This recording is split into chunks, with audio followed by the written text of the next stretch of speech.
What's most important is, what are your thoughts? What are you feeding this, your mind? Because if you're feeding it fear, you're going to get fear.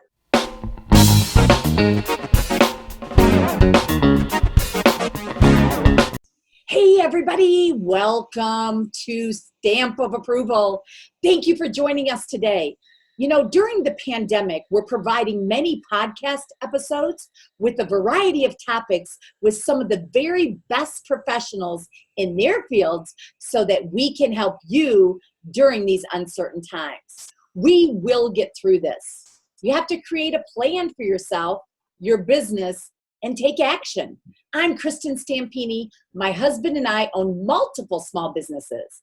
In 2017, we opened our virtual assistant business where we help small business owners hire, train, and staff administrative assistants at a very affordable price. We have a real estate business, and my real estate career actually began during the financial and real estate crisis back in 2007. And during that time, I was personally bankrupt and broke. Over the years, we were able to build $1 million real estate team, and currently we have a small real estate team, a real estate brokerage, of course, our virtual assistant business, a real estate investment company, and I'm a real estate coach for the Craig Proctor Systems. So today, I'd like to welcome Dr. Mitchell Kershner. He's a naturopathic doctor, and he's been in the health field for about 32 years. Having completed nutrition work and going on to receive his license for massage therapy, he realized there must be a profession combined with the two fields of healthcare along with his interest in exercise. That's what led him to seek and find naturopathic medicine. After graduation, he started a private practice in New Mexico, then was offered to instruct at the satellite campus of the University of Mexico in the nursing program biology science department. His instruction began with teaching nutrition, and then he taught anatomy and physiology and also taught exercise physiology to the massage program students. Family and a desire to pursue more education in the culinary world is what led him back to South Florida, where he currently resides today. He has the skills to teach and motivate people to learn as a result to his passion for health and human body. So today we're really going to dig in to different things that he recommends and topics of what people are going through and how we can get through these uncertain times. So welcome, Dr. Kershner. How are you? I'm doing very well, thank you. Thanks so much, Kristin, for having me and for having this podcast. And, you know, I know that some of your purpose behind this is really just to lend a helping hand. That's right. So that's right. We'll be going through some of that today. I'm just so thrilled to do the same thing. Yeah, and I love that you have decided to come on here and to also offer, to people during these uncertain times, to offer to people, what you have, obviously with so much education and experience. It's going to be amazing. So why don't we dig right into there? I think one of the things that I loved that you were talking about is, organized home, organized mind. And why is that important today? If I may, I'm going to take 1 minute here and Sure. give you my interpretation of what naturopathic medicine is. So Absolutely. You'll understand, and the listeners will understand, where this conversation is coming from. I deemed a term where naturopathic medicine is a bridge. It's the bridge between the wisdom of nature and the knowledge of science. So what that means is we have known for eons that garlic is good for us, right? We've been eating it, we've been rubbing it on us, we've been all kinds of things with garlic, same with cayenne and ginger. These so-called kitchen spices have medicinal value, the wisdom of nature. Now, where we bring that together is the knowledge of science. Now I can tell you, based on our experience, based on our laboratory testing and results findings, that what garlic is good for you is that it's an anticoagulant, it can lower blood pressure, it can stimulate immune function, and I can even tell you how. There's so much data and research. That's where I say, when we say something like just breathe, right? Breathing has a list of physiology behind it. If I just said, do you breathe? Well, we all know it feels better when I breathe. But if I sit here and tell you that, you know that 3 deep breaths can lower your blood pressure, can alter your blood pH, can literally dilate your pupils to allow them to relax. All this from 3 deep breaths. Wow. This is how we combined the knowledge of science with the wisdom of nature. That's awesome. We talked about breathing on a couple different podcasts, but didn't get the knowledge right there that you just provided. And that's incredible. Just with 3 deep breaths doing that, right? Now, I'm telling you, if we were to take your blood pressure before we start, most people will be a little bit higher, depending on how stressed they are. 3 deep breaths and give it just a few minutes afterwards. I will show you and demonstrate time and time again, your blood pressure will come down. Now, when you're breathing, is there a certain way that you should breathe for this? Yes. There is what we call chest breathing, and then we call diaphragm breathing. Both are good. Breathing is always good, right? What we have found with research, actually, that when people get stressed out, they do what we call shallow chest breathing. It's like your lung, you have 3 lobes on the right side and 2 lobes on the left to make room for the heart. If you just, that's shallow chest breathing, you're not filling the lobes in the bottom part of the lung. Now, given this particular virus, it has a propensity for the lungs. It's a respiratory illness. One of the things we know is that it doesn't do great in a high aerobic situation or a high oxygen situation. Deep breaths, not only from the chest, but also from the belly. You know how you can push your belly out? You're inflating your belly. What that's doing is it's causing the muscle of the diaphragm to pull the bottom lobes of the chest down, the lungs, and inflate those as well. There are other bacterial infections that have a draw to the lungs, but they're what we call anaerobes. Anaerobes meaning that they're some kind of a pathogen that does not do well in a high oxygen environment. Anaerobic. That's why if you go to aerobics class, you're working hard, you're breathing hard, you're taking in more oxygen. That's why we call it aerobics.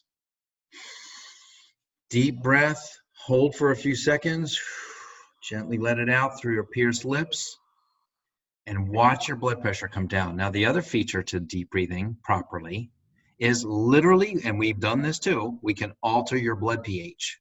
When you're stressed and you're not breathing properly, you're doing chest breathing, shallow chest breathing, your pH becomes more acidic. We can measure this time and time again. That acidic environment actually makes it more stressful for the body. Wow. So something as simple as these deep breaths not only lowers your blood pressure, but can alter your blood pH. And this is all stuff that is, we like to say in science, in the world of science, it's something that can be reproducible, reproduced, replicated, and proven. These are simple things. So that is one way, Kristin, that I like to demonstrate how naturopathic medicine is that bridge. We want to tell you, go and sit outside, get fresh air and sunshine. That's the wisdom. Now the knowledge is, do you know that vitamin D? Well, vitamin D, we have it in our body, but it's usually in an inactive state. Sunshine, the UV lights, and we're not talking hours here. I mean, this can happen anywhere from 15 to 30 minutes of sun exposure, activates your vitamin D. Now, in the nutrition world, vitamin D it's kind of a misnomer because it has certain activities that match that of a hormone. So vitamin D, hormone D, kind of they both have activities, but it's inactive until you get some sunlight. And again, fair skin people, 15 minutes a day.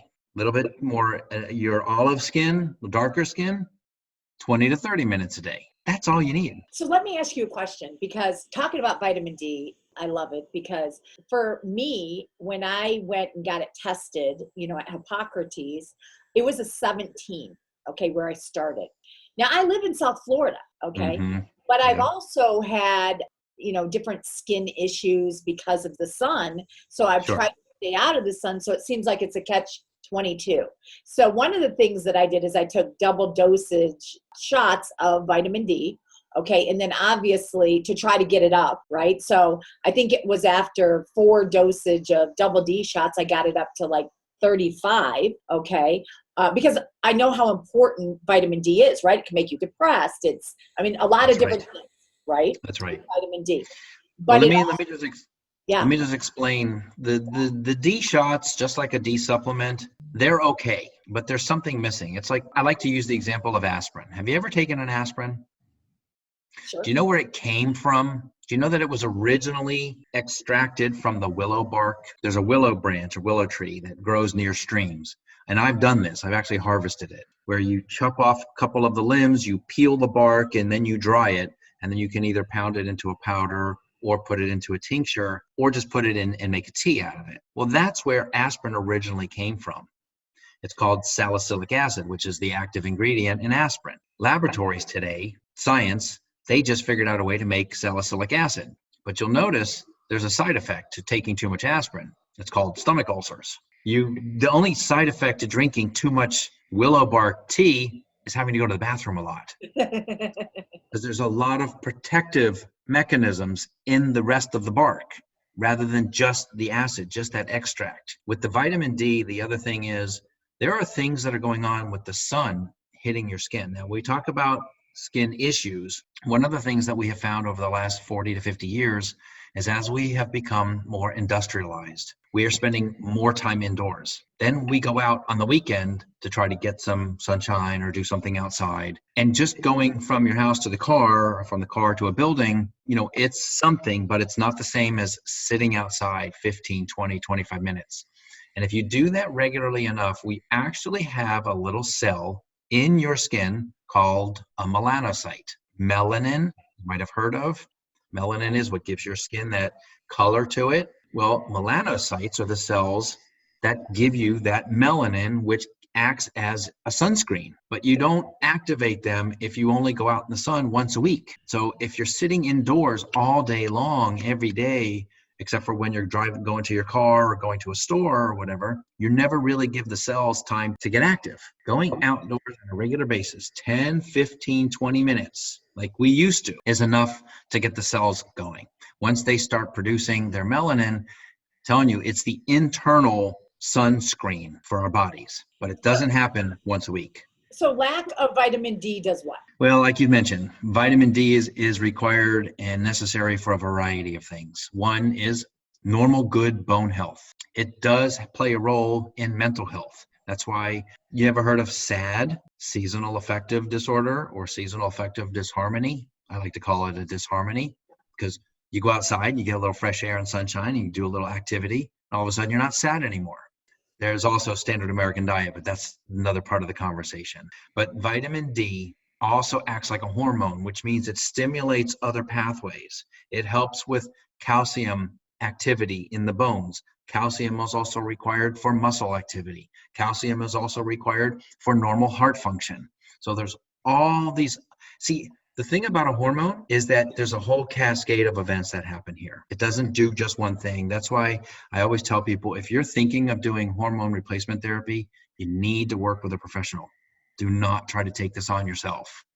It's such an interactive system in the body that people think, well, I read this article and I'm just going to go do some, progesterone cream. Just be careful with that. Same thing with vitamin D. So where do you think the vitamin D level should be? What percentage of people are deficient of vitamin D? I got to tell you, Kristin, I get those kind of questions. And I always tell people, do you ever notice if you go to 2 different labs or 3 different labs that they have different ranges? Oh, yeah. Like Hippocrates is really high. I mean, they want 70 to 100, which is extremely high, where others are talking about 35, 50 or whatever. So I'm just curious for your opinion, because you're exactly right. And that's why I even asked that. Yeah. When I answer this kind of questions, when someone says, well, how much water do I need? How much vitamin D do I need? How much calcium do I need? I don't know. Your body knows. If you're taking in the right stuff, your body will know. If you're not interfering, I'm telling you, you look like you're on the slightly more lighter skinned tone. If you go outside for 15 minutes a day, take a break, have a cup of tea. I've made a routine out of these last couple of weeks, which we're going to get into why this has been such a great time in our life, really. But I've been making a point of at least 5 days a week to go about 2:30 or 3 o'clock in the afternoon. Now it's going to be like 3 or 3:30, just to go sit outside for 30 minutes. I have a darker skin complexion, but I sit outside. I didn't start with 30 minutes. I started with 15, then I went to 20, then I went to 30, and I just turn on my phone on mute, but I turn on the alarm and I just sit and let the quiet, I breathe, I relax. How many people do we know have a computer? It's about everybody. Right? Now, we push this little button on the computer that says refresh, reboot. What we need to do is understand that our bodies need the same kind of thing, and not just once in a while. We need the reset, the reboot, the refresh. That's that 15 or 20 minutes of sitting outside, doing some breathing, sipping some water, some tea or some lemon water, whatever, and taking in fresh air and sunshine. Those are two of the tenets that will get you healthy. When you ask how much vitamin D do you need, I don't know. Your body will respond. You'll be able to tell. Your body will respond. Your body will know.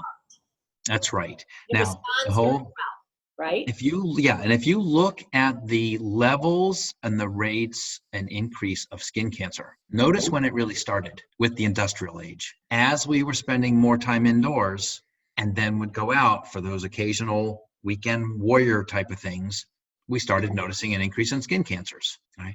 And an increase of other cancers as well, but we'll stick with the skin for right now. By not giving our body the time to prepare, to protect, we then expose it and make it vulnerable. And that ties right into our conversation with today, Kristin, how are we dealing with this? You know, when I like to use the reference, do you see the cup as half full or half empty? And I ask people, what's the difference? If it's the same level of fluid, is it half full or half empty? And I like to say, it depends on, are you filling it or are you emptying it? If you're drinking from it, it's half empty. If you're filling it, it's half full. I love that. Now, how are you filling your cup these days in this time? See, we call it a crisis. I call it an opportunity. My cup is half full. I just launched my new website, new brand, new logo. Like you said earlier, this was a time when you just started your business, having been broke. This is a time when people are given the time to take a good look at their life, to really reflect. I shared something. I was thinking about it this morning, knowing that we were going to talk, and I thought, what is this whole thing? We're being quarantined. Well, you can call it that. I mean, I don't have to stay in my home. I could leave. I can go to the store. I can go get gas. I can go take a walk someplace. But we're being told to stay in. To me, that's the cup half empty. If I wanted to say the cup was half full, I would think of it more like I'm being given the chance to refresh, to relax, to kind of rejuvenate myself and come up with some new ideas of what I want to do here, where I want to go with my life. We're being given this opportunity. This is a time, and the beautiful part of this, first time in human history that we know of, that everyone on the planet is in the same boat. That's right. The one thing that I love about this, and I'm going to say this, I love this about this virus and this opportunity. The virus is doing something. It's trying to teach us something. Did you notice that the virus doesn't care what gender you are? It doesn't care what religion you are. It doesn't care what border you live behind. It doesn't care. What it's showing us is that we're all human and we're all in this together. Right. All around the globe. This is I refer to this time as a global event of transformation. This is a time when we have an opportunity to find peace with each other. I understand things like wars and things like that are kind of subsided for a little while. Fighting has dropped. Some domestic challenges are there because people are starting to get used to having someone around all the time, but this is a real opportunity for us to find that peace inside. So this isn't like you're stuck inside. This is the opportunity to go inside, get to know who you are. And I totally agree with you, but there's so many people that it's even hard for them to get out of bed. Sure. And it's hard because, number one, they don't have it, fortunately the stimulus checks just came out. Unemployment, I know, is still backed up. A little bit of people are seeing that. We have, I don't even know right now, but we could have up to 47 million unemployed. Okay. Up to 47. So that's like 30%, right? 30% of our country. Anyways, so what helping those people not be too hard on themselves, right? Yep. Just do little things. Yes. And let's put something in perspective. We're talking about this has been going on for a month. Yeah. How long did the Depression go on? Yeah. How long did wars go on? We had World War I, World War II, Vietnam War. Yeah. These things went on for years. Right. We're talking 1 month here. That's 1 month. We're making this out to be doomsday. Right. And all I'm saying is put a little perspective in here, right? Look, I'm not taking away from anybody. I've lost clients. Some people said, I just can't do this right now. I'm going, this is the time you actually need it. But okay, take care of yourself. Call me when you're ready. But put it in perspective. It's 1 month. Now it may go on maybe one more. it'll start to level off. Things will begin to return. People will go back to work because our society is not going to stop from this. We're just taking a pause. That's right. So again, the mindset of, oh my God, a third of the population's out of work. No, we're just taking a break. Don't go there, because when the restaurants open, they're going to need people to work there. When the bars open, well, some of the bars are already open, but when other stores are open, they're going to need people to go back to work. All of this is going to happen within the next month. Well, and the thing is, and that's perfect what you're saying, because most of us have been affected. Okay, obviously, Absolutely. A few, Amazon, grocery stores have not. Okay, Sure. but most of us have been affected, and some of us a lot more than others. Correct. But the thing is your mind is so important that you actually change your state of mind, and it can happen like that. Okay. Exactly. And the thing is I'm like you, and there's a lot of opportunity now. So I'm reflecting on myself, okay? And also there's a lot of opportunity. I've been able to slow down and breathe and change things in my business. I've been able to adjust things to make it better, okay? But I also am very optimistic. And, even if don't be too hard on yourself during these times, but get up, put on some makeup or what makes you feel good, take a shower, take a walk. Like Dr. Mitchell was saying, just be outside for 30 minutes. Now, I don't know if you saw, but the Midwest got snow, right? Yes, I saw. But just getting out. So what? Put on an extra layer of clothes. Right. Go for a walk. Yes. All right. I'm going to give you a little example of what a day could look like. And this is generalized, right? So in the morning, almost every morning, I have about an hour and a half routine where I wake up, I do a little quiet breathing, get my day started. I begin to think about what's positive. What do I have to be grateful for? 15 minutes, 10, 15 minutes, right? Then I get up, wash my face, drink a cup of water. Then I go in the room and I do some stretching, some yoga, because I really feel it's really important to have your body be active and limber, especially because we're doing so much sitting. And that usually takes me somewhere between 20 and 30 minutes. If I'm feeling really motivated, I throw in a couple sit-ups and push-ups. Depends on the day, right? Then I get up and I make a cup of tea and I go back and I do some reading for about 20 or 30 minutes. Something to fill my mind. Because you're right, Kristin, probably the most important thing right now isn't what food you're eating. That's important, but not the most important. What's most important is, what are your thoughts? What are you feeding your mind? Because if you're feeding it fear, you're going to get fear. That's right. There's an old parable, a Native American parable, where the grandchild, asked grandpa about, how do I deal with these thoughts in my head? And grandpa said, you have two wolves in your head, the evil wolf that wants to destroy everything and the good wolf that wants to make your life better. And they're in a fight. And the grandson said, well, Grandpa, which one wins?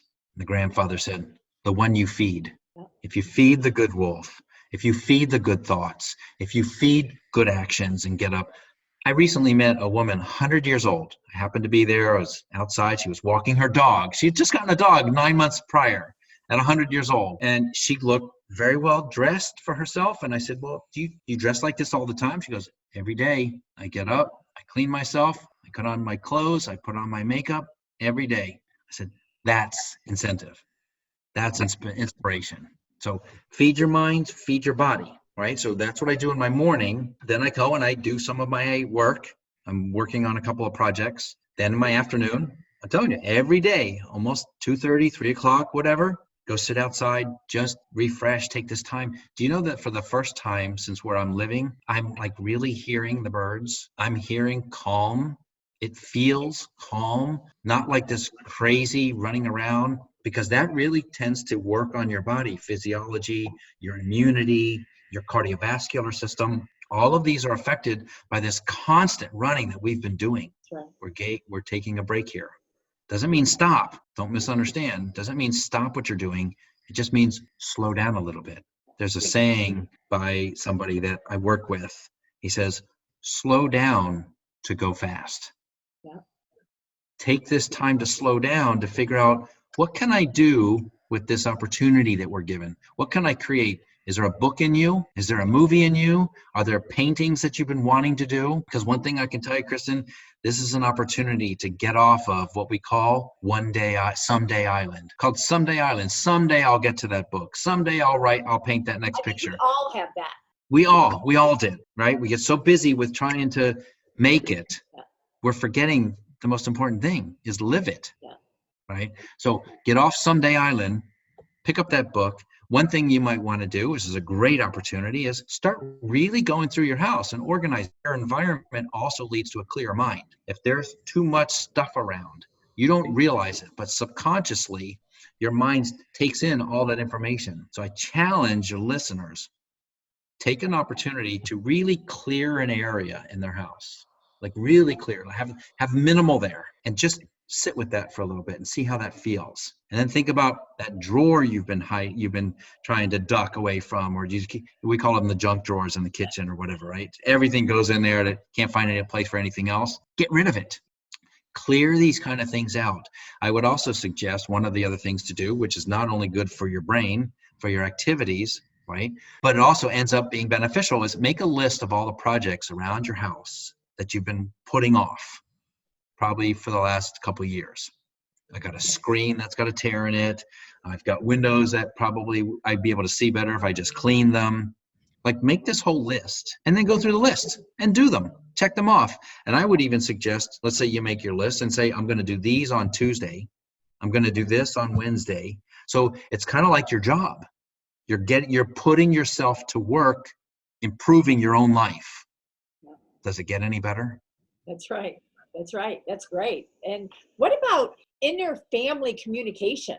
Look, as many people are beginning to realize, we have a lot more families sticking around a lot more these days, right? I want to clarify something first. One, there's a huge difference between talking and communicating. Okay? Talking are just words. You're just telling the weather. You're telling what's obvious. That's talking. Communicating has to do with what you're really thinking, what you're really feeling. It's that bridge between your heart and your mind, your heart and your brain. That's communicating, allowing someone to communicate, allowing kids to tell you what they're really feeling. That's interfamily communication. Letting them speak their word, letting them speak their mind, not telling them exactly what they have to do every single minute of every single day because you're not used to having them around. Then the flip side, having your kids understand that, look, you're not used to this either. Let's talk. And sometimes mommy or daddy, I want to change the term here. We've been using the term social distancing. I think we're moving into physical distancing. It's okay to be social, even during this. Having a little physical distance right now is just a safety measure, right? Same thing in the home. There are times when you need some physical distancing, and it's okay to not feel guilty about saying, I need a break. I need to go in the other room, and I ask you to not bother me for the next 15 minutes, literally, and put a time limit on it. So that way they understand mommy needs a break or daddy needs a break, and I can ask them the question I need to ask them in 15 minutes or 20 minutes. So the interaction, communication between families, you got to talk with each other, and you got to tell everybody what's going on, and parents need to let their children talk. And they need to let them express themselves. There's a way of expressing that gives somebody the freedom to really be who they are. And I'm telling you, it makes life a lot easier. Well, and the other things that are so stressful today, for so many people is, number one is obviously so many people possibly out of work. Another thing is they could be with, if you have significant other or husband or a wife or whatever, at home together. And both of you may be out of work, or one may be working, or both may be working. So that's a new norm, right? Yep. And then also you've got your kids home, right? That you're not used to all the time. Right. And you're trying to get them, either you're homeschooling them yourself, or the schools are doing Zoom meeting. So all of that together, what do you say about all of that? Like, what can people do? Yeah. First of all, let's come back to, and I'm going to just use it because it's a simple analogy. Is the cup half full or half empty? What's your perspective? How are you looking at things? Yes, you may be out of work right now, but think about this. Are you spending as much than you're usually spending? Are you going to stores and buying things that you may or may not really be needing, right? So there's been a look at, I've seen a couple of reports talking about people are not spending. So you're not making, but you're not spending. So you're kind of almost in the same place. You're not driving around as much, so you're not spending on gas. Chances are your car's not breaking down because you're not using it as much, right? I mean, I went to the store the other day and I walked. It's a quarter of a mile. I went to one place, went to the other. By the time I came back, it was almost a mile, but I walked. So all of a sudden, my car hasn't been turned on for 2 days. I haven't burned 1 ounce of gas or oil or anything else. That's number one. Number two, if you're not eating out, because you're still eating, but making food at home is somewhere between 1/4 and 1/3 the cost of eating out, depending on where you eat. Right? If you know a couple of little tricks of how to eat with a budget in mind, right? So if I go out to eat, and I know this because I know that restaurants, I've worked in a number of them, they have to charge about 30 to 40% over what it costs them to make. That means you're paying that. Now, if you're not paying that, if you're not eating out, then you're saving that money. So you go to the store, I buy a dozen eggs for $3, let's say. I can make 3 or 4 meals out of that with an onion and a little kale. If I go out to breakfast, I'm going to spend $9, $10, $11, $12. Right. So I just spent $3 for a dozen eggs. So that's 3 or 4 meals or 5 meals out of that. I just saved $50 not going out to breakfast. Okay. Right. Cup of coffee. Where can you go for a quality coffee today that's not going to cost you $3, $4, $5, $6? You make it at home, it's 75 cents. Same quality, just that you have to make it, not somebody else. All right. So there's that balance of scale of spending and not spending. So when you put that in perspective, that first of all, it's been a month. This is already starting to turn around, and it's just money you haven't spent. So you still have those resources, hopefully. Now, this is also an opportunity to do some budgeting, to learn how to do some savings. I call them the jar system. I got this from one of my seminars where you're going to put a certain amount of money in this jar. This one's for savings. Certain amount of money in this jar. This one's for your vacation. Certain amount of money in this jar for tithing. Certain amount of money in this jar for your education.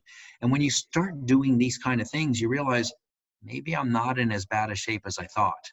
That's right. See, so the big thing here, Kristin, please, if nothing else comes across today's talk, which I hope a lot does, stop watching so much news. Yes. Stop listening to so many of the reports, because you'll notice they're all negative. Almost 99% of them are negative. Their numbers don't coincide with what's really going on. We live here in South Florida. Do you know that in Florida, there have been less than 600 deaths from this? That's right. Now, in a state of 20 million people, 600 deaths from something like this is a drop in the bucket. It's not a drop in the bucket to those people, but it's a drop in the bucket from the statistics standpoint. Get a sense of reality. All right? Use physical distancing. So I'm going to leave you, not leave you, but I want to share something. It's called CYB. CYB. First of all, cover your butt. All right? Cover your butt means take the proper precautions. If you go out, keep a little distance between you and other people. First of all, get over the fear. You don't just spread it by looking at somebody. You don't spread it by being within an arm's distance of them unless they cough, sneeze, or touch you, and it's been on them as well. All right? So just being around other human beings doesn't mean you're transferring a disease. There has to be fluid exchange. So if you keep a little distance, you keep the fluids away. Okay? Not a problem. Cover your butt. Protect yourself. Cover your brain. In other words, be careful who you're listening to and what you're listening to. Don't let those thoughts enter here, because in amongst all the other fear that's going on and all the other stories and all the other statistics, it's just messing you up. It's not helping. So cover your butt, cover your brain. The third is count your blessings. If I ask you to look to the right and focus on something, or look to the left and focus on something, can you do both at the same time? No. So to the right is all the fear and the news. To the left is the fact that you have a home, you have a roof over your head. I guarantee you nobody's going to come and throw you on the streets, not anytime soon, right? So you've got a roof, probably open the refrigerator, there's food in there. You flip a switch, there's lights that are going to come on. Count your blessings. You turn a little knob and water comes out. Count your blessings. If you focus more in that direction, I'm not saying ignore the right. I'm just saying spend very little time over there, but focus on your blessings and take that in. If you let that in, people say, what can I do to build my immune system? I'm going to tell you one thing, the best thing you could do is stop tearing it down.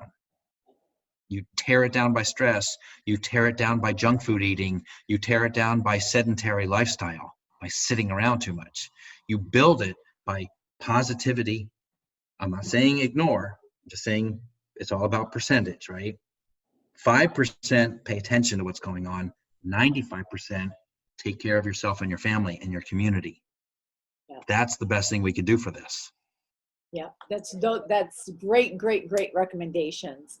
So for what do you do exactly? Like if anybody wanted to, learn more and everything else, what do you do? What are your services that you offer yourself? Especially during these, uncertain times as well. Sure. First of all, they are certain. Yeah. They are certain, right? We will get through this. I agree. And we'll come out stronger. Yeah, I agree. To me, what's certain about this is for this one moment in our history, again, this is an opportunity to see that we are all equal. Every single one of us, gender, race, religion, creed, whatever. So what I like to do is I go into companies or corporations and I give talks, health and wellness. I'm an integrative health and wellness educator. That includes dietary, lifestyle, like the conversation we're having here, doing things like teaching the benefits of ergonomics, the right chair, the right computer, the right keyboard. I mean, there's all kinds of things that you can do to improve your health where you spend more time than any place else, if you think about it, right? You spend approximately, the average person spends about 40 hours a week at work. And of those 40 hours, how much time do they spend in their chair, sitting at a desk, behind a computer? So there are ways to make that a healthier environment. Yeah. I do that. I've written a couple books. I've got a couple more coming. One of them is actually a children's book. And I'm going to show you the title. I don't know if you can see it very well. This is our Spanish version. Can you see that? Yeah. How exciting. The title in English is called Tooth Ahoy, Pirate Pete's Voyage to Healthy Teeth. It's not really about teeth. I mean, it is, but it's not. It's really about trying to understand that we can have an impact on the rates of childhood obesity and diabetes by doing some things a little differently. This time right now is that opportunity. So I've written that book. I've also written a book, which I'm redoing right now, just to bring it a little bit up to date. It's called Staying Healthy While at Your Computer. Tips and techniques for preventing computer-related injuries. Wow. Something as simple, right? Yeah. Keyboards. Do you know that keyboards cause your hands to be in an unnatural state, an unnatural position? They should be more like this. Can you see the hands okay? Yeah. But most keyboards cause you to what's called pronate your hands or laterally bend your wrists out. And what that does is it puts strain on the carpal tunnel area of the wrist because of that bent position. By putting it in its more natural position and elevating your wrist a little bit, you can cut down and possibly even prevent carpal tunnel syndrome. Wow. That's Simple awesome. little things. So I do that. Like I said, I give corporate and company talks. And I'm also with the new website, which is drmitchellkershner.com. And what's on there are programs people will be able to get involved with. and they can be able to institute. I'm writing a program right now on a naturopathic approach to sugar detox. Nice. One of the things, because people are saying, well, I don't usually eat dessert, but during this time, I'm going to let myself eat dessert. Well, okay, but you're setting yourself up here. When we come out of this, we're all going to need some cleansing and some detoxing. Yeah. Right. So I've also written a program for a seasonal detox cleanse. In other words, 4 times a year, based on history. If you look at traditional Chinese medicine and you look at Ayurvedic medicine, these are 4,000 and 5,000 year old medicines. You think they got it right after all that time? You think they got some hints on how to do things a little differently? We hope so, right? After 5,000 years, they probably figured a couple things out. That's right. Well, what I've done is I combined those philosophies with a form of healthcare that's even older than that, called Mother Nature. There's a reason for the season. There's a season for each lifetime, right? So there's a reason that there's a winter squash and a summer squash. The nutritional ingredients in those 2 different squashes, even though they're both squash or they're cousins, they have different nutrients. And there's a reason for the ones that you eat in the winter, because they do different things in your body than the ones you eat in the summer. So my programs gear a lot towards helping you get back in balance with that. Wow, that's awesome. So the best way to reach out to you, they just can go through your website, right? And Yes, that's Mitchell, and we'll leave the information below. So you guys will have the website and you can reach out through there, correct? Yes. And Dr. Mitchell, ND, naturopathic doctor or nature doctor. That's how I'm found. It can be found on Facebook or Instagram. But Kristin, all I want to say in closing to your listeners is this is a good time to take care of ourselves and take care of each other. This is a good time to remember our families. I mean, our elders. I like to call them elders, not the old ones, right? These are the people who carved the path for us to be here today. Yeah. It's time that we reach out to them. I had my first Zoom with my dad and his girlfriend and my sister up in New York. We were all on the Zoom together. We were all on this, we were able to communicate in a way together and see each other. I mean, this time is also a time where we're bringing families together. Yeah. So don't forget our elders. Don't forget those people in your life. That's right. Well, thank you to my listeners, and thank you everybody, and thank you, Dr. Mitchell. It was awesome having you today. And have a great day, everybody. Thanks.